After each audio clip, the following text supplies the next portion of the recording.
Laura, good morning. Hi there, how's it going? Thank Neil? you so much for holding. You were on the Mahon bus going to Clero, is it yesterday? Yeah, the 215 coming through the city centre. Okay, was that like a work bus where you come from work or something? No, I had been to just see my nan for the day, and then I was just doing some shopping for her, and then I was coming back through town then. Okay, all right, okay. Because that bus is very busy with a lot of the tech industries and tech companies that are down that area. Yeah, okay, exactly. So what happened? So I'd gotten on the bus and didn't really think anything of it. I, as usual, was wearing my mask. Everyone on the bus was wearing a mask. And then on Patrick Street, there was a guy got on the bus. He looked a little bit older. So I decided that I said to him, look, do you want my seat? And he said, grand, thanks. So he took my seat, and then I ended up standing like next to him. Why is that? Like, there's separation on buses, isn't there? Yeah, no, so it's the way that it works is like I didn't want to stand, like the only place in the bus that you can stand is like where they've got the space for buggies and wheelchairs, and there was already someone standing there. So it was that or stand and block the stairs on the bus because it's a double-decker bus. So there wasn't really space for anywhere else to stand. So I ended up standing near the guy, but like there was still the blocked seat between him and me. Yeah. And then he got off the bus by the North Point Business Park. And I saw him asking the busman for directions, and the busman told him where to go, and then he got off the bus, and the busman turned around and said, he's just told me where he's going to the COVID test centre, so he's just put the whole bus at risk. The bus driver said that to all of the passengers on board the bus. Yes, yeah. That gentleman has just gone into the testing centre and has put the whole bus at risk. Yeah. How do people react to that? I think it was just kind of like a feeling of shock more than anything. Like I could see like people were kind of like looking around. I like immediately as soon as I heard it, I rang my mum because my mum was coming down to collect me from the bus. And I told her, look, go into the shop straight away, get a mask. Make sure that you're covered up because I don't drive, so I had to get a lift from the bus stop to my house. So I was just kind of, my first immediate reaction was, okay, I need to protect my mum where I can here. There was people who were in their 60s on the bus. There was a girl, a Down syndrome girl with Down syndrome. You were in hysterics. Were you crying? Yeah, no, I wasn't too bad on the bus because I think it was more just like shock and like I don't know if survival is the right term, but it was more just okay, I just need to kind of keep it together, stay on the bus, get off the bus. But then when I got home, I changed my clothes as soon as I got home. I had a shower as soon as I got home, and I was just hysterical and inconsolable coming out of the shower because I live with my parents, and I was just thinking, oh my goodness, what do I do? They're in the house with you? Yes, yeah. That's a hard call, isn't it? Yeah, it is. So I did then kind of like when I calmed down, I rang the HSE helpline, and in fairness, the guy on the HSE helpline was very, very helpful.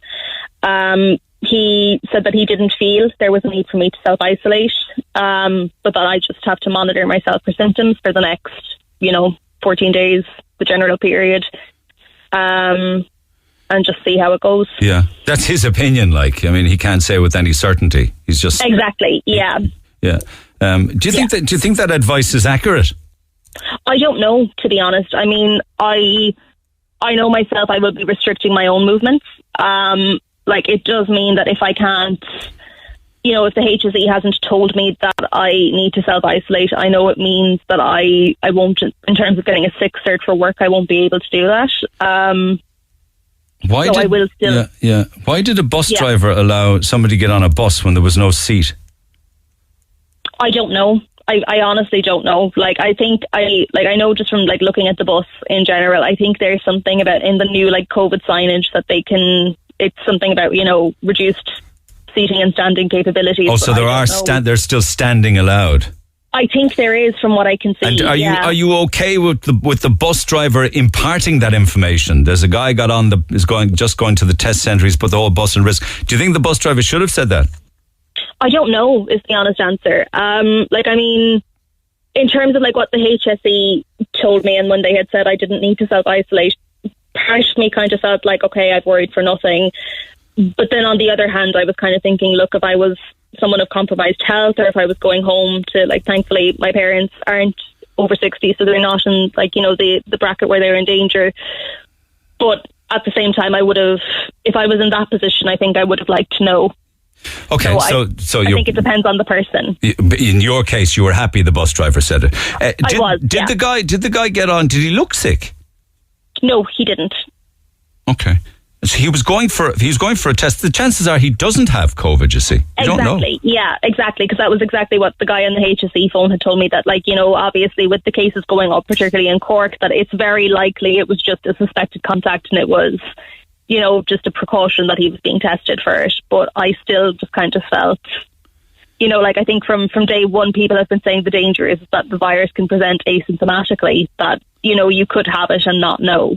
So, yeah, but I mean, I know, but the chances are there's like a 2.8% positive rate per 100, you know? Yeah.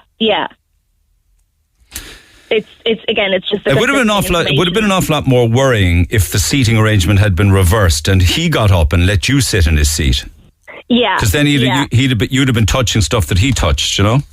Mm-hmm. Yeah, no, and like I know and I understand that, but again, it's just the fact that, like, you know, when he got off the bus, someone else might have sat where he sat. Correct. Or, you know, they can't clean the bus in between, so the bus would have turned around in Cliro at the terminus, and then someone else would have sat. That's a perfect example of how this thing can spread, actually, isn't it? You respect your elders by giving him the seat. He sits in it, then goes away, gets a COVID test, proves positive. Everybody else that sat in the seat also runs the risk. Exactly, yeah. Will you let me know, you know, just stay in touch and let me know how you're feeling, and because people would be interested to know whether or not you actually do come down with anything. Yeah, sure thing, yeah. But that, you know, your man's right. It's not going to happen. I mean, the chances, you want to be around your man for half an hour and very close to him, you know? Exactly, yeah. Okay, appreciate it. Thanks for taking the call, Laura. No bother, thank you.